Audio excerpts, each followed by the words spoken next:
Finish up our informational writing that we started. So you can work on that. If you haven't finished writing your facts, you can work on that and finish up tomorrow. But I wanted to go ahead and show you how we can make our informational writing piece complete with some good sentence starters and how to spice it up just a little bit. So we took some facts from this particular Scholastic News, the world's grossest plants.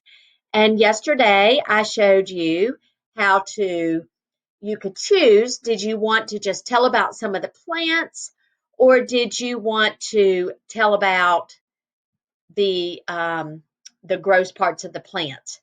And I mentioned that for your three facts that it would probably be best to choose one fact, write some facts about the slimy plant, then write some facts about the stinky plant and the toilet plant, making each one of those your three different paragraphs. It is okay to focus on one for your entire story, but the reason that I suggested that you write about the stinky plant as one, the slimy plant as another, and the toilet plant as the third paragraph is because if you focus on just one of the plants, you've got to have enough to tell about to make a whole story. So if you did focus on the stinky plant, you're probably going to want to include all the facts that you know about the stinky plant and maybe even go out and dig around and do a little bit more research to get some more. So I thought the best thing to do especially for our first informational writing piece, was to just focus on all three of the plants in our story.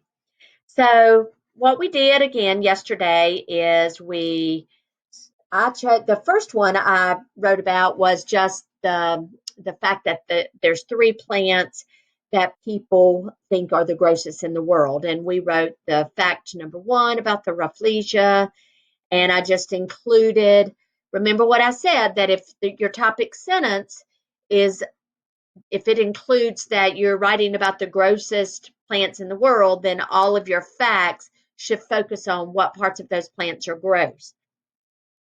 And then I said that if you didn't want to tell about the gross parts and just wanted to include the facts like I did in this particular piece, then you can just leave it out, or make sure that when you do write about the gross parts that you put the beginning of saying some people believe that these plants are gross, or some people have said, so that you're not stating it as if you are like an opinion. So I'm just going to show you how to take one of these. You'll do the same thing on whichever way you chose to write your informational writing. And I'm going to, what I did is I went and I pulled some sentence starters for informational writing, or some people call this type of story an expository text. Both means you're writing to inform. And so I pulled some sentence starters that we've worked on some in class, and but we didn't include this in your packet. So I just went out and tried to remember some of them. And I'm just going to read through them. That these are some sentence starters that you'll put at the beginning of your topic sentences, or your very first sentence in each paragraph.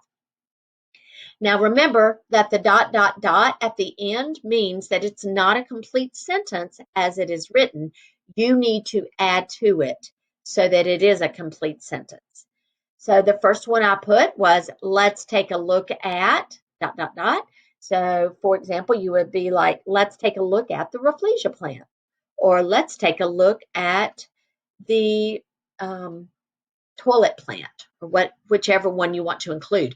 You don't want to say that in front of every single paragraph. You want to only use it once, because if you say it in front of every single paragraph, it gets boring. So there's plenty to choose from, so choose a different one. Another one you can choose would be, you'll be excited to know. And then another one would be, actually, it is interesting to note there are many reasons, and I might even add, there are many reasons why, dot, dot, dot, you'll find, dot, dot, dot, do you realize, have you ever thought about? And pay attention that both of these two sentence starters, do you realize and have you ever thought about?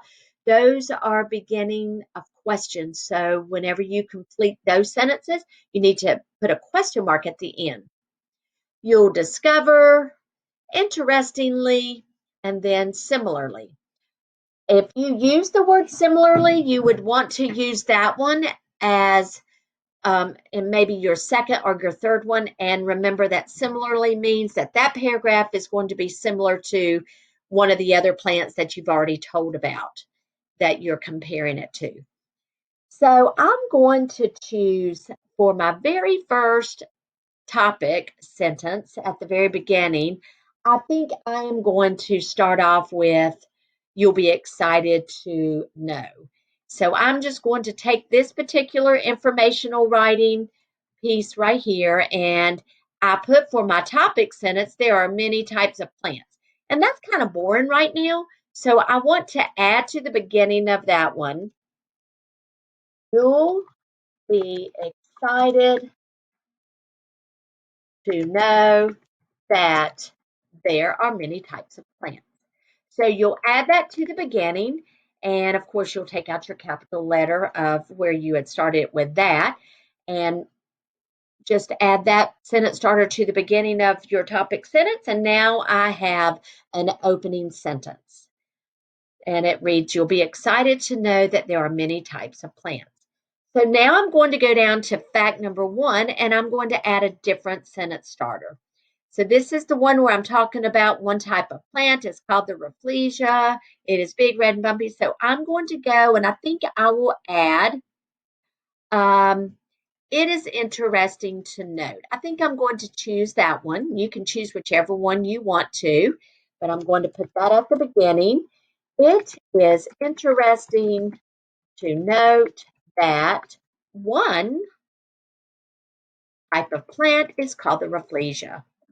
And that just makes a little bit better of an opening sentence, or not an opening sentence, but a beginning sentence for that paragraph.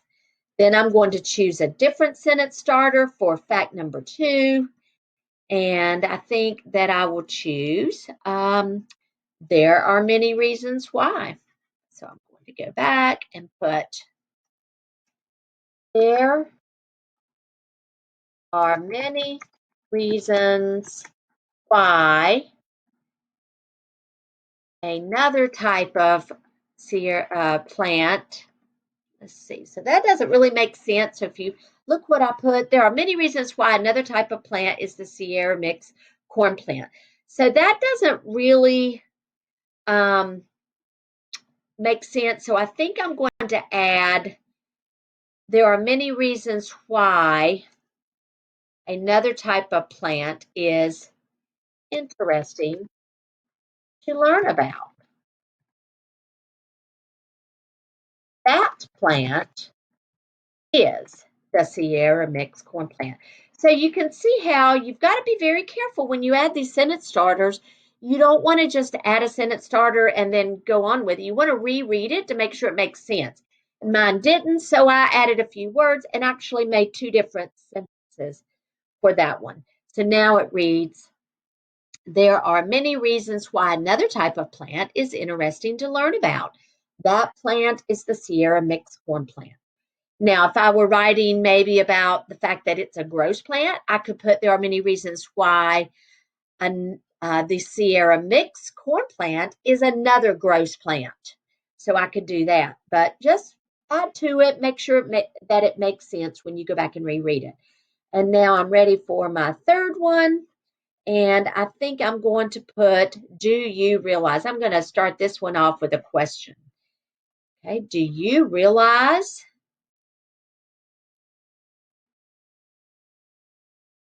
there is a plant called the pitcher plant? Question mark. And then I'm just going to take out this sentence right here. I could even put, let's take a look at why it's called the pitcher plant. And we can go on to read now. We know it's called a pitcher plant. And pitcher, this particular word pitcher right here means like a pitcher that you would pour water out of or iced tea out of. So therefore it's called the pitcher plant because that plant is shaped like a big cup, like a pitcher. So now let's go back and read it and see if it makes sense. Do you realize there is a plant called the pitcher plant? Question mark. Let's take a look at why it's called the pitcher plant. And then I went on with my details. So you've already added your details if you worked with me yesterday, because we added all the details that we wanted to include about each one. And now we've gone back and we've added some good sentence starters. We've got an opening sentence, which would be our opening paragraph. This would be our first topic paragraph, which is about the Rafflesia. We've got our second topic paragraph, which is about the Sierra mixed corn plant. And we have our third topic paragraph, which is about the pitcher plant. Now all we need is a closing paragraph and some good closing paragraphs there. Remember, closing is not about any of those three plants. We don't want to go back and add anything about those. A closing is just wrapping it all up with just a sentence very similar to your opening, but we want it to be a little bit different. It's similar but different. So I've put some good sentence starters for our closing, and I put now that you've learned, or now you can see, or as you can see, or as noted. I think I'm going to use as you can see, and this will be in my very last one. As you can see, there are three interesting plants to learn about.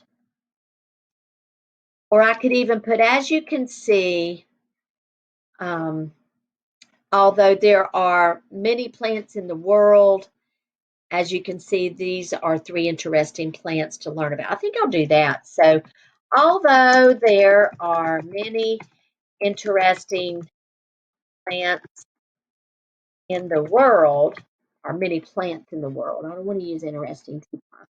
That would make it kind of boring. You want to just, so although there are many plants in the world, comma, as you can see, these are three interesting plants to learn about. And that's just a closing paragraph that is just similar to the opening, but a little bit different. And so now my story's complete. What I would encourage you to do, though, is set, because you probably did some erasing and maybe writing up above it, is now take a piece of notebook paper, go back, rewrite your paragraph, your whole informational writing, and you don't need to put fact one. So I'm just going to cheat a little bit here and just take mine out and show you how to make it a whole complete story. So I'm going to take out these words right here, and you would just do this by rewriting it on a piece of notebook paper, and I would title this. You want to title it Three Interesting Plants. Okay, if you wrote about gross, then you might want to put Three Gross Plants as your title. And then I'm going to indent. If you've learned about indenting, if you didn't, you don't have to. But I know some students have learned about indenting, and we know that that's just 1, 2, 3, 4, 5. So you would just starting off by indenting that very first one. And I put, you'll be excited to know that there are many types of plants. And then I'm going to go into my first one. It is interesting to note that one type of plant is called the Rafflesia. It is big, red, and bumpy. Some insects like to crawl around on the flower and will get covered in pollen. Then they carry away the pollen to other Rafflesia plants. This helps those plants make new seeds. And then remember, when you're rewriting it, you don't need to rewrite fact one, fact two, fact three. You can show that it's fact one by just indenting or skipping a line. And then my next one is there are many reasons why another type of plant is interesting to learn about. That plant is the Sierra mix plant, uh, corn plant. It has roots that grow out of the plant instead of in the soil. The roots are covered in a thick mucus. The mucus pulls the nutrients out of the air for the plant to grow healthy and strong. And then our third one that we wrote about indenting, we put, do you realize there is a plant called the pitcher plant? Let's take a look at why it's called the pitcher plant. They are shaped like a big cup. Animals like to sit on its edge to lick the nectar from the plant. And then finally, my closing paragraph. Although there are many plants in the world, as you can see, these are 3 interesting plants to learn about. And I have a complete informational writing piece. You don't have to underline yours because yours will already be underlined if you wrote about it on a piece of notebook paper. So it will look like this. Okay, and that's just rewriting it all, indenting or skipping a line when you write about each one, making sure you have your opening and ending it with a closing. Okay. I know you did a good job, and now you're probably a pro at writing an informational writing piece, but we're going to continue writing, doing some more next week on a different Scholastic News.